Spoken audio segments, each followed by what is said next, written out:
President Trump's huge tariff hike sent markets tumbling. But when he paused some of the taxes on imports for 90 days, stocks temporarily surged, even in a down market. Some people made out like bandits. Democrats in Congress are raising questions about who profited, and they are zeroing in on Georgia Congresswoman Marjorie Taylor Greene. Here's Alexandria Ocasio-Cortez. We saw Marjorie Taylor Greene buy that dip. I got one question for her. How much did you make?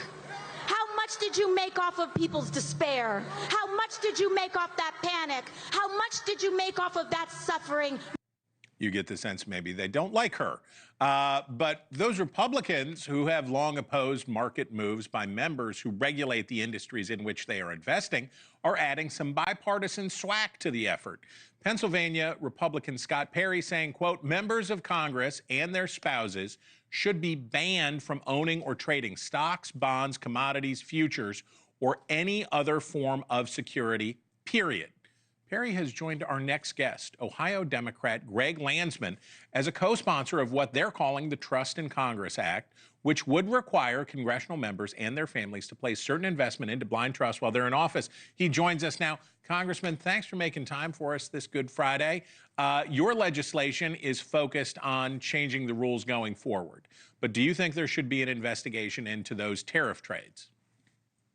Sure, of course. I mean, anytime that public trust is on the line, and clearly it is, there should be an investigation, get to the bottom of it, see if someone did something wrong. And if they did, they should be held accountable. But members of Congress should get out of the business of buying and selling stocks. I'm in the process of literally selling all of our stocks so that I can move our assets into a blind trust or a mutual fund, whatever it is, that complies with the law, where I'm not involved in any of the trades. I don't make any of the decisions now, but I don't want the appearance. So I'm preempting the law in the sense that I'm going to go ahead and follow the law, even though it hasn't passed yet. Okay, we went through this last decade. The Stock Act, we went through this. There was a big outcry. There was all this stuff. We're going to have the Stock Act. We're going to do it. And nothing changed, right? It didn't seem like much changed. It often devolves into partisanship. What's different this time? Is there something different about this push than the last time around? I hope so. I mean, I think that people are much more vocal about their opposition to the role money plays in politics in general, but in particular, the idea that members of Congress would be buying and trading stocks using information that they have from their committee, or just, by being a member of Congress. And so the only way to ensure that folks trust us is to stop buying and trading stocks. Okay. So the counter argument to this is that $174,000, I think, is what the base salary for a member of Congress is. That ain't what it used to be. And if you want people to serve in Congress and you want the best and the brightest to come, people who are in the prime earning ages, if you take away their ability to invest and increase their net worth for the time that they're in Congress, we will miss out on some of the...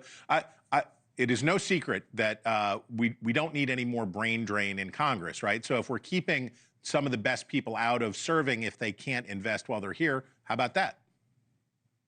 Yeah, but that's why the blind trust or a mutual fund or managed funds make sense. Like, I'm not pulling my money out of the market. I'm just moving everything from stocks, selling all of that, and moving it into mutual funds, managed funds, so that there is no longer a question as to whether or not I'm buying and selling stocks based on something I may or may not know. And so, no, folks can still invest. They just have to do it through a managed fund. Oh, there he is. All right. Okay. If you were from Blue Ash, you would know him already. But if you don't, there he is. Congressman Greg Landsman, we thank you and happy Easter. Thanks for watching.